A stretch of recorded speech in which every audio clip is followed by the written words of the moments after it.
Bonjour tout le monde, bienvenue à cette nouvelle vidéo de TLW 2016, édition WCW 1993. Go Home Week avant notre pay-per-view de Beach Blast, qui va être, je pense, pas mal le fun. On va regarder d'abord qu'est-ce qui s'est passé lors de notre dernier épisode. On a fait 3 shows. World Wild qui a fait un 83 avec un main event où Mike Awesome a battu Terry Taylor. Biff Wellington a battu Jack Victory. Et Eddie Guerrero et Jushin Thunder Liger ont battu Brian Lawler et Chris Jericho dans ce qui aura été le meilleur combat de la soirée. Le meilleur segment va être la promo de Kurt Hennig sur Arn Anderson qui va faire un 100. Rien de moins. Power Hour va faire un 79 dans le main event. Conan, Kenta Kobashi et Scott Hall vont défendre les titres Six-Man Tag contre Mitsuharu Misawa et le Rock'n'Roll Express pour un 76. Kevin Sullivan va battre Doug Furnas pour un 78. Et Marty Jannetty va battre Mike Rotundo pour un 78 également. Le meilleur moment va être un beau segment avec Patriot, les Eagles qui vont se faire tabasser par les Horsemen. Mais vont quand même se battre à 3 contre 2 jusqu'à temps qu'ils soient même plus capables de se lever. Les Horsemen vont aller ensuite à leur combat et Steve Williams va relever le Patriot et les Eagles pour leur dire qu'il va faire équipe avec eux pour affronter les Horsemen au pay-per-view. Ensuite, Saturday Night a fait un 88. Davey Boy Smith et Steve Austin ont battu Raven et Rick Rude dans le main event à cause d'une mauvaise intervention de Johnny Ace. Sid Vicious a battu Flash Funk. Big Van Vader a battu Fit Finlay. Les Wild Bunch ont battu Jeff Jarrett et La Parker. Encore une fois, Jeff Jarrett n'a pas été en mesure de battre le Wild Bunch. Et Brian Pillman a battu Chris Benoit dans l'opener. Le meilleur combat de la soirée a été Davey Boy Smith et Austin contre Raven et Rick Rude. Et le meilleur segment va avoir été la promo de Ric Flair sur Bret Hart. On a également eu la promo de Dustin Rhodes sur Douglas qui a fait un 91. Et l'angle entre Steamboat, Bobby Lynn et Luger qui a été comme le gros focal point de l'épisode qui a fait un 97. Ce qui fait que nos champions à cet épisode-ci. Champion des États-Unis, Kurt Hennig. Prestige 95, 8 défense de titre. Champion Cruiserweight, Jushin Thunder Liger. Prestige de 71, 10 défense de titre. Champion du monde Ric Flair, prestige de 100, 0 défense de titre. Champion Six-Man Tag, les Horsemen, Conan, Kobashi, Scott Hall, prestige de 68, 3 défenses de titre. Le Killer Thriller, champion par équipe, prestige 85, 8 défenses de titre. Et champion télé, Dustin Rhodes, 2 fois champion, prestige de 85 et 6 défenses de titre. On s'en va à World Wide où le main event va être, c'était supposé être Cactus Jack, Kevin Nash contre Mike Rotundo et DDP. Cactus Jack est en convalescence pour un petit bout de temps. Donc, le main event va être le Rock'n'Roll Express contre le Wild Bunch, qui devrait être un combat tout à fait correct pour World Wild. Et voilà pour ça. On va avancer jusqu'à World Wild. Gordon Solie. À chaque fois que je dis qu'une souplex est un soufflé, ça c'est parce que c'est Gordon Solie qui m'a montré ça dans toutes ses... Peut-être que c'est mon annonceur de lutte préféré, Gordon Solie. Il était tellement merveilleux. C'est comme l'archétype même de tout ce que tu imagines d'un annonceur de territoire.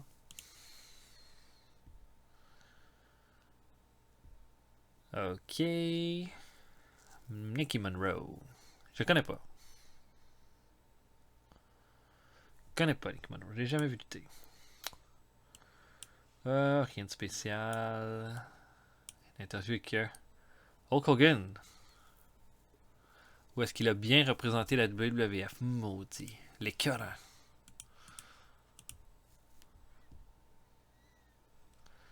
Ok. Ok, des instants. Stevie Ray. Oh, qui a fait des beaux dessins de ses collègues. Ça, c'est bon. Beaucoup d'artistes. Il était donné des trucs de psychologie à son protégé Candido. De suivre des trucs de Babyface à Mike Awesome. Donc, c'est... Excellent! Excellent! Bon, on va faire un middle. Bon, Phil the Fawn.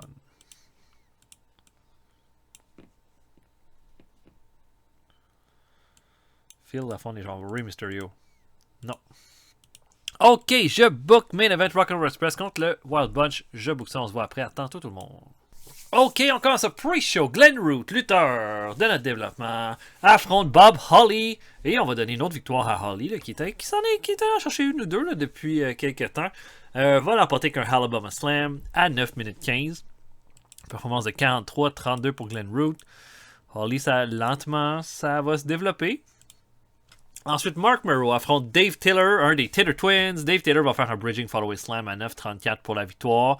67, un bon petit match. 41 de performance pour Mark Merrow. Il y a l'amélioration clairement et il améliore son performance skill avec ce combat-là. Ensuite de ça, Brad Armstrong affronte James Maritato. Un petit combat qui devait être bien technique entre les deux. Armstrong va faire un side Russian leg sweep à 7,48 pour la victoire. Une performance de 70 pour Armstrong dans ce combat-là. Ça va pour Maritato. Ça fait un bout de temps qu'il est avec nous. 34, c'est pas très impressionnant. Et le dernier combat de pre-show. Kevin Nash affronte Neil Superior, un lutteur local, une performance de 74 pour Nash, qui est classé main eventer, mais à mon avis, comme donne pas les performances pour vraiment en être un pour le moment. Pendant, il va améliorer son Rumble skill et son Performance skill. Il va terminer le combat avec un Big Boot à 5 minutes 53 dans un beau squash match. Ok. Mais on va ouvrir le combat avec une promo de Diamond Dallas Page qui va faire une bonne promo de 87. En disant que on est à quelques jours de son combat contre Vinny Vegas. Oh, je m'excuse. Hein? Kevin Nash. Kevin Nash, pourquoi? Tellement honte du beatdown qu'il a reçu de Diamond Dallas Page. Ou du moins du beatdown qu'il va recevoir. Qui veut plus du tout être associé avec Diamond Dallas Page. Nash, t'es allé trop loin. Hein? Tu m'as pris par surprise, puis tu m'as fait un powerbomb. T'as jeté toute l'incroyable legacy qu'on a développé ensemble. Les Greasers, on était l'équipe la plus en vue à la WCW. Maintenant, qu'est-ce qu'on est? Ben toi, t'es plus rien. Hein? T'es plus rien. T'es quelqu'un de complètement nouveau. Moi, par contre, après Beach Blast, je m'en vais directement au top. Je m'en vais directement au titre US, peut-être même au titre de champion mondial. Parce que tu vas juste être une petite étape dans mon incroyable histoire qui est en train de s'écrire. Puis tu sais quoi? C'est toujours moi qui ai été le cerveau de l'opération quand on était en équipe. Puis là, en ce moment, t'es juste un gros corps musclé de 7 pieds qui sait pas comment lutter, qui sait pas quoi faire. Ben, tu vas voir, je vais te le rappeler quand on va s'affronter ce dimanche. 87. La rivalité gagnant Heat, tout est beau. Strong start. Killer Kyle affronte Jack Victory. Et ça arrive pas souvent, mais Jack Victory va faire une victoire à 12 minutes 9 avec un pile driver. Performance de 43 contre 52. 43, là, c'est comme pas mal de nos lutteurs de développement qui font ça en performance. Mais ça va. Jack Victory, donc, va signer une rare victoire. Deux lutteurs qui sont pas mal au même stade. Là. Killer Kyle n'a rien fait d'impressionnant. Jack Victory non plus, donc 55. Ensuite de ça, on a Biff Wellington qui affronte Shane Douglas. Bon petit match de 70 entre les deux lutteurs, une performance de 64 pour Douglas, 58 pour Wellington, c'est pas mauvais. Et dans un bon petit match là, bien équilibré, Shane Douglas va faire un Pittsburgh Plunge à 9,57 et va l'emporter. Une victoire logique étant donné qu'il va devenir affronter Dustin Rhodes pour le titre télé au pay-per-view. Donc vraiment juste une victoire pour le mettre en avant-plan. Et le main event, le Rock'n'Roll Express affronte le Wild Bunch.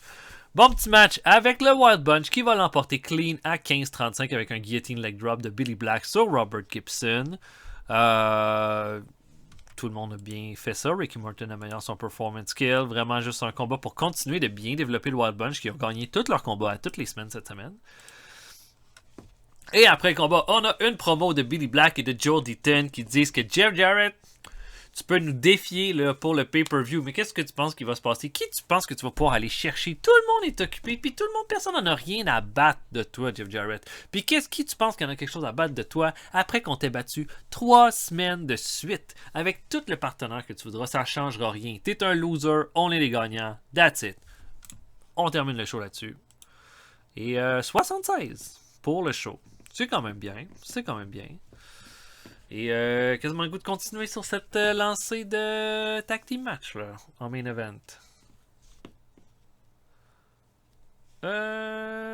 Oh, Ed Wallen, ça c'était l'annonceur de la Stampede Wrestling. Je l'adorais lui.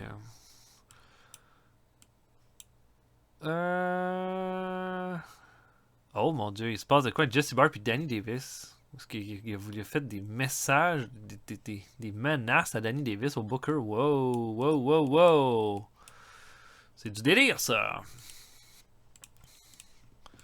Ok. Avec prochain show, notre B-show.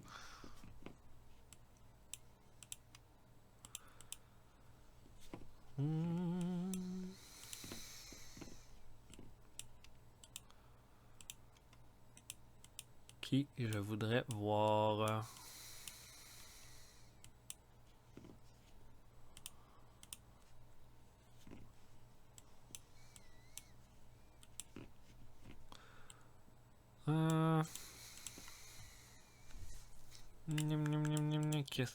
Qui est-ce qui...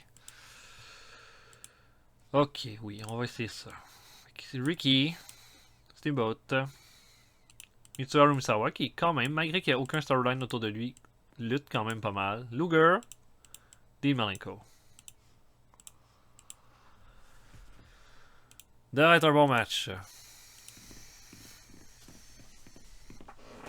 Ça permet de donner quand même des gros combats à Dean Malenko. Bon, Nick Patrick et Chris Candido se sont vraiment entendus backstage. Ils se sont découverts un amour des stand-up comiques. Wow. OK.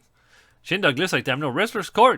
A pas payé sa partie de son bill à un bar. Il est coupable. Achète des drinks pour tout le monde après le show. Shane Douglas améliore son attitude. On peut pas demander mieux que ça. On peut pas demander mieux que ça. Bon, là, je vais y aller un peu au hasard. Avec Boris Malenko, tiens. On va trouver un ami à ce vieux loup de mer. Et Luger. Non. OK. Donc, main event. Steamboat, Misawa. Contre Luger et Dean Malenko. Je book ça. On se voit après. À tantôt tout le monde. OK. Pre-show. Fit Finlay affronte Horace Boulder dans le premier match. Ça clique pas entre les deux. Ça fait juste un 47. Performance de 52 pour Finlay qui va l'emporter avec un Tombstone Power Driver à 9 minutes 3. Voilà. Finlay, bon. Toujours un peu au milieu de carte, là. C'est pas vraiment montré tant de trucs que ça pour justifier plus de toute façon. Mais bon, 47 pour commencer. Ensuite, Doc Furnas affronte Steve Ward, lutteur, qui est un lutteur local. Furnas, encore deux combats où ça clique, pas entre les deux lutteurs, mais un Frankensteiner de Furnas à 6 minutes 16 pour terminer le combat. Performance de 54 pour Furnas. Ensuite, Billy Kidman affronte Lance Storm. Définitivement meilleur match. 63-42 performance pour Kidman, mais 67 pour Storm, qui va l'emporter avec un Canadian Maple Leaf à 8-44. Storm montre des belles choses, là, comme... J'aime ce que je vois en ce moment. Il fait des bons combats. Convaincant. J'aime bien. Et dernier combat, Chaz Warrington, lutteur de notre développement, affronte Big Van Vader dans le combat de fermeture du pre-show. Et Vader va l'emporter à un chokeslam à 9 minutes 15. 73, c'est très bien. Voilà. Vader reste fort pour le pay-per-view. Et pour ouvrir le show, on a une promo de Rey Mysterio Jr. et de Sting. Sting va faire le gros du travail, mais il dit qu'il a appris que à Saturday Night, Chris Benoit et Shawn Michaels vont avoir une chance pour les titres par équipe. Ça change rien, étant donné qu'il va quand même y avoir un 4-way au pay-per-view. Il dit à Michaels et Benoit, je vous conseille d'aller chercher le momentum que vous devez, parce que moi puis Mysterio, on arrive en feu, puis je vous garantis que Pillman et Steve Armstrong vont faire exactement la même chose ensuite. Donc, bonne chance, mais vous allez voir des mouvements que vous n'avez jamais vus quand on va arriver dans le ring ensemble ce dimanche. 75, c'est bon. C'est ça pour Mysterio, ben ça va être bon pour lui d'être dans des segments comme ça. Ensuite, Bobby Eaton affronte le Dirty White Boy, 76. Bon petit match. Performance de 60 pour le Dirty White Boy. Les deux ont une bonne chimie ensemble. Eaton fait un Alabama Jam à 10 minutes 13 pour remporter le combat. Eaton améliore son performance skill. Quand même très satisfait de ce combat-là. Ensuite, Phil LaFon affronte George South. Combat un petit peu moins intéressant, mais le 66. LaFon va l'emporter avec un Cobra Clutch à 13 minutes 28. Performance de 64, ce qui n'est pas mauvais dans son cas. Et on a ensuite une promo et toute une promo de Conan Kobashi et de Scott Hall qui parle de Patriot Eagle et Steve Williams. Conan va dire que Steve Williams en veut encore aux Horsemen. Il en veut aux Horsemen d'avoir pris son titre par équipe. Pourquoi? Parce qu'il a été le pire champion du monde de l'histoire de la WCW. Donc là, il pense qu'il peut aller nous chercher quelque chose aux Horsemen. Puis là, ensuite, il est allé chercher des rats de fond de cale comme le Patriot et l'Eagle. Deux petites merdes. Deux gars qui ont été détruits, tabassés en sang. Lui, il pense qu'il va faire des gagnants avec ça. Aucune chance. Et Scott Hall dit que Steve Williams, tu choisis de retourner dans les pattes des Horsemen, tu sais qu'est-ce qui va se passer. Toi, pas de titre, plus rien, comme tu as été laissé. Les champions Six-Man Tag vont rester après Beach Blast. 90, c'est notre meilleur segment de la soirée jusqu'à date. Et notre main event fait un 81. Steamboat et Misawa affrontent Luger et Dean Malenko, ce qui aurait donné un B, je pense. Là. Dans les performances, Steamboat fait 67, Misawa fait 77, 70 Malenko, 85 pour Luger. Au final, Steamboat va faire un diving crossbody à Dean Malenko à 16 minutes 23 pour l'emporter et Luger est vraiment pas content. Après ce combat-là, hein, lui qui comme est rendu tellement hot qu'il parle même plus à ses adversaires. C'est Bobby Nunn qui perd pour lui. Il quitte, il fait juste s'en aller, complètement frustré. Et Steamboat et Misawa ont fêté dans le ring. Dean Malenko va améliorer son performance kill. Vraiment un bon petit match. Et on va terminer le show là-dessus. Ça nous donne un 80. Et là, je pense qu'on va y aller avec un combat simple pour Saturday Night. Je pense que ce serait plus logique, là, vu qu'on a fait beaucoup de tag team match dernièrement.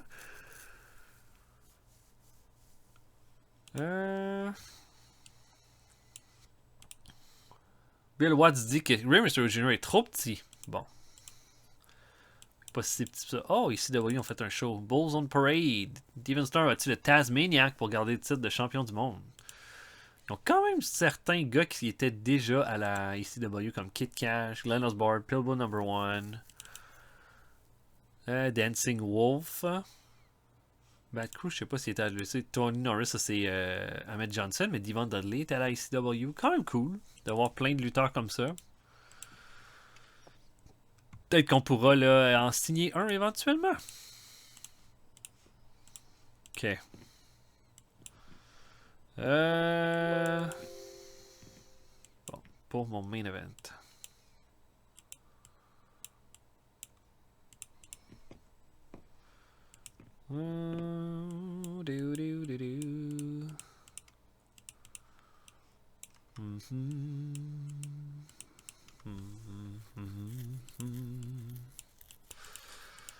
Ta ta ta.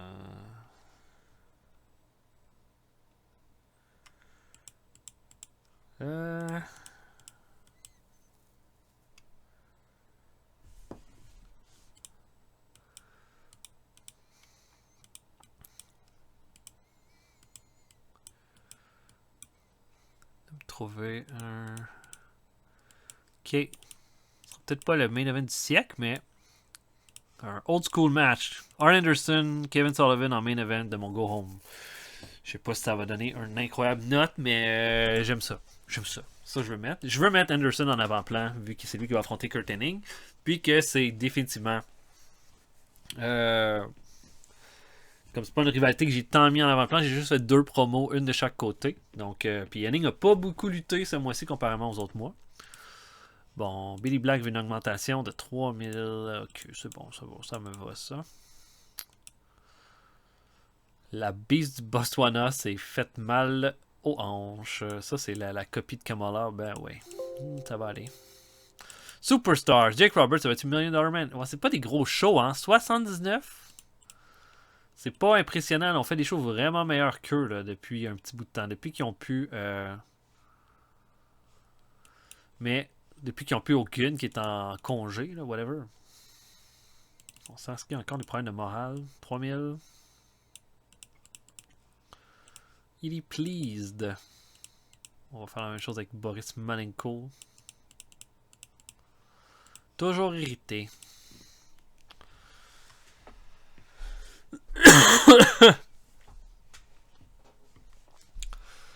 Ouais, j'ai hâte de voir ce que Anderson contre Sullivan ça va donner. Je pense que ça va être un bon match en fait. Oh mon dieu, Gene Okerlund et Ken Patera sont en guerre. Et les deux sont à la WWF. Oh. Et le PP2 avait un show, le PP2. Hayabusa a battu Pez Watley pour garder le titre heavyweight. Dutch Mantel a battu Sabu. Vic Steamboat et Ace Darling ont battu Ricky Nelson et Aaron O'Grady pour un 50. Mantel et Sabu, et ça, c'était le meilleur combat de la soirée. Mabel a battu Big Titan pour garder le titre télé. Et Chris Champion a battu Victor Zandiev. Ok. Le feedback a été mainly positive. La meilleure performance de la soirée revient à Sabu. Ben ça, c'est incroyable. Bon, Jimmy Hart est disponible. C'est quand même un... Je sais pas, j'ai trop de monde, j'ai déjà des managers. Non, non. Je vais pas signer Jimmy Hart. Ok, donc... Oh, Raven et Fatou. Raven est un jerk en coulisses. A fait un punch à Fatou. Et il s'est fait tabasser par Fatou en réponse à ça. Wow, ok. Une amende. Raven n'est pas content. Mais ouais, c'est ça. Et Ric Flair a donné des trucs de psychologie à Steve Armstrong. Ils sont protégés. Je m'en fous un peu que Raven soit pas content, là, honnêtement. Là, franchement. C'est. Bon, Kobashi. Et Robert... Non, pas Robert Gibson. Rip Rogers. On sait pas. Non, ok. Donc, main event, Arn Anderson, Kevin Sullivan, je book ça. On se voit après. À tantôt tout le monde. Ok, on commence ça pre-show. Chris Champion affronte le Taylor qui s'est pas encore battu cette semaine. David Taylor qui va l'emporter qu'un Bridging Fallaway Slam à 8,55. Performance de 68 pour Taylor, 36 pour Chris Champion. Correct pour commencer. Ensuite, Adam Flash, lutteur local, affronte Brian Lawler. Belle performance de 69 pour Lawler pour un combat de 62. Tennessee Jam. Il y a beaucoup de Tennessee Jam finisher dans cette fédération-là. Et voilà. Lawler est un de nos petits projets. C'est un gars que je veux garder quand même fort. Donc, voilà. Ensuite de ça, combat par équipe. Joe Gomez et Mark Merrow. Gomez est un lutteur local. Mark Merrow, qui est dans le développement, affronte l'équipe des Smooth Operators. Les Smooth Operators vont l'emporter alors que Hardbar va faire un Frog Splash à 8 minutes 11 sur Mark Merrow. Performance de 65 pour Barr, 60 pour Candido. 60 pour Candido, c'est quand même impressionnant. Il était vraiment au bas de carte il n'y a pas si longtemps que ça. Donc voilà. Peut-être des futurs champions par équipe, ça. Ils sont vraiment solides ensemble. Oh, Joe Gomez, c'est fait mal. Et ensuite, dernier combat de pre-show, Pillman et Steve Armstrong, qui vont être des challengers au titre par équipe, affrontent Crusher Kong et Awesome Kong, les Colossal Kongs. Et ça va se terminer à 6 minutes 22 quand Brian Pillman va faire un Hair Pillman à Crusher Kong pour la victoire. Performance de 91 pour Pillman, ce qui est quand même bon. Regardez ça. Pillman améliore son performance skill. Awesome Kong, son technique, son flying skill. Crusher Kong, sa technique, son flying skill, son performance skill. Wow. Quand même. Cette équipe-là va être bonne quand ils vont pouvoir être ensemble. On ouvre le show. Et on a Rick Rude qui arrive en premier. Là, il arrive en premier. Il veut dire que... fiez-vous pas à ce qui s'est passé la semaine passée dans le main event. Ça veut rien dire parce que quand ça va être le temps de dimanche, ça va être une affaire d'un seul homme. Cet homme-là, c'est Rick Rude. Celui qui a prouvé maintes et maintes fois que c'était lui le top de la montagne à la WCW. Et il va être... interrompu par pardon par Steve Austin qui va arriver dans le ring. Austin dit ouais, l'affaire de un seul homme. Puis je pense que je connais le nom de cet homme-là parce que je sais que j'ai entendu le nom de Rick Rude. Puis Rick Rude, ça me dit quelque chose parce que c'est la personne que j'ai battue jusqu'à tout récemment. Hein. Je pense qu'il faut falloir à un moment donné avouer, Rick, que si on est pour être dans le même ring, toi puis moi, ensemble, clairement, en ce moment, je suis une version juste améliorée de toi. Et là, Rick Rude est pas mal énervé. Ça commence à lever. Et Raven arrive ensuite. Et puis, Raven regarde ça et dit « Hey, Steve, content de voir ce que t'es devenu. Hein? Qu'est-ce que t'as gagné en passant depuis qu'on n'est plus ensemble en équipe? Hein? Tu te rappelles des Jet Sets?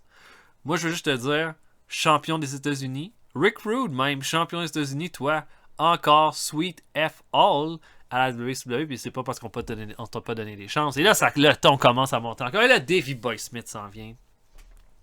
Le Davey Boy commence à parler de Raven. Il dit, écoute, Raven, je veux pas être méchant, là, mais si c'était pas de tes deux... Tout le monde ici est capable de se débrouiller tout seul. Toi, ça te prend 2 larbins pour arriver à ce que tu veux. Et là, Raven commence à s'énerver. Et là, Arnold Schwarzenegger arrive à la WCW. Puis là, interrompt tout le monde.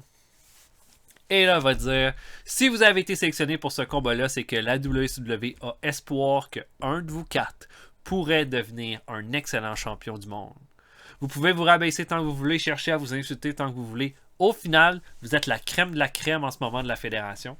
Puis, si vous êtes là, c'est parce qu'on veut vous voir là. Ce qui compte le plus, c'est que vous donnez le meilleur spectacle possible ce dimanche. Que vous en donniez plein la vue à tout le monde. Puis après ça, que vous aimiez, que vous aimiez pas, ça, on n'en a plus rien à battre. Et là, Arnold Schwarzenegger s'en va. Les 4 gars sont comme tout primés après ce speech-là. Et on termine ça là-dessus. 97. Strong start, évidemment.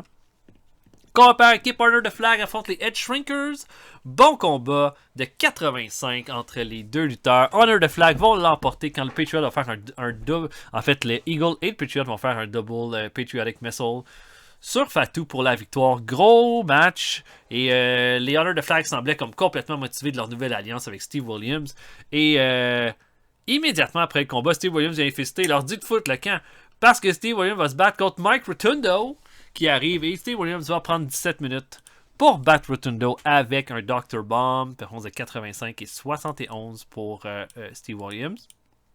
Steve Williams améliore son performance skills. On a ensuite une promo de Bret. Wow, ça? What? Bret Hart qui fait une promo sur le champion du monde, Ric Flair. Et Bret a l'air beaucoup plus énervé que d'habitude. Clairement, il y a quelque chose là, qui est en train de se passer. Et puis, Bret dit là, ça va faire, Rick. Hein? T'essaies de me traîner dans le bout. T'essaies de dire que je vaux pas cette chance-là.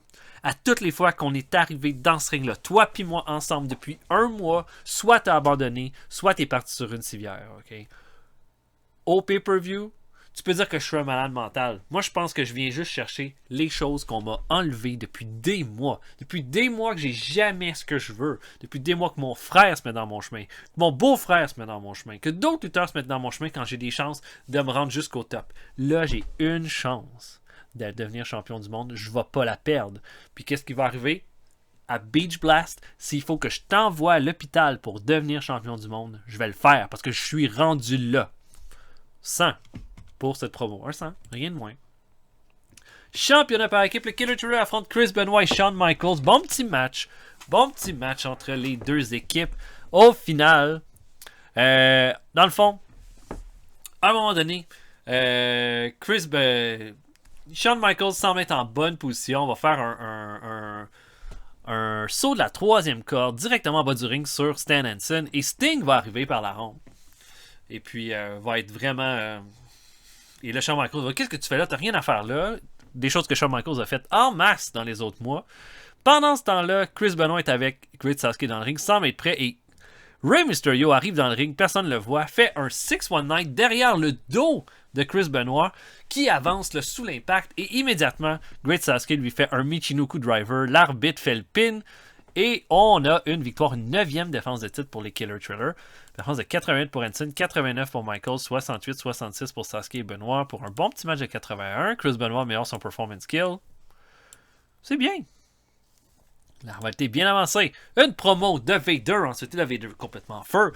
Et dit Mike Awesome, deuxième mois. Tu m'as battu. Hein? Tu m'as battu? Ok. On va dire que tu m'as battu le mois passé. Tu penses vraiment que tu vas être capable de répéter cet exploit-là 2 fois, de battre le plus gros monstre de l'histoire de la WCW? Ben, si tu penses que tu es capable de me battre, puis si tu as tellement de plaisir là, à faire des powerbombs à des lutteurs à travers une table, ben, toi puis moi, on va s'affronter dans un tables match à Beach Blast. 99. La rivalité gagnant E, tout est beau. Un match entre Ultimo Dragon et Eddie Guerrero, bon petit match de 73. Eddie Guerrero va l'emporter à 12,52 avec un Gory Special, vraiment. Et après combat, Eddie va serrer la main d'Ultimo Dragon pour montrer son respect. Juste un combat pour continuer de mettre la table au match entre Eddie Guerrero et Jushin Liger pour le pay-per-view pour le titre Cruiserweight. Eddie Guerrero améliore son performance skill. C'est excellent. C'est très bien. Promo de Buddy Landel, hein, qui dit qu'il n'a jamais été aussi sûr de lui.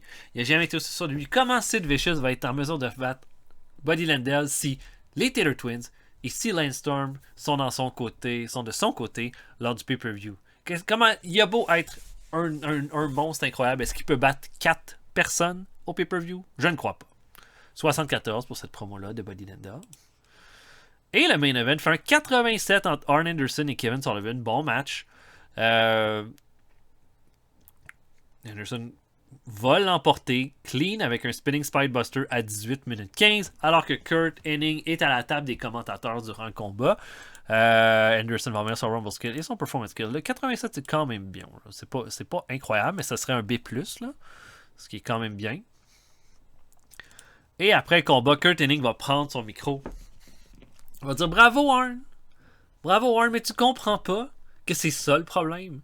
Là, tu viens de donner une belle petite clinique de lutte old school contre un gars qui, comme toi, a 65 ans puis qui est complètement dépassé. Tu veux montrer que t'es rendu mieux que ça. Tu veux montrer que t'es rendu, que tu veux encore être d'actualité à la WCW. Tu pourras pas faire ça contre moi ce dimanche parce que moi, j'ai déjà vu ça. J'ai déjà vu ça, c'est du passé. T'es du passé. Ce que tu veux, tu vas falloir que tu sortes pas mal plus que ça à Beach Blast pour espérer prendre le titre des États-Unis.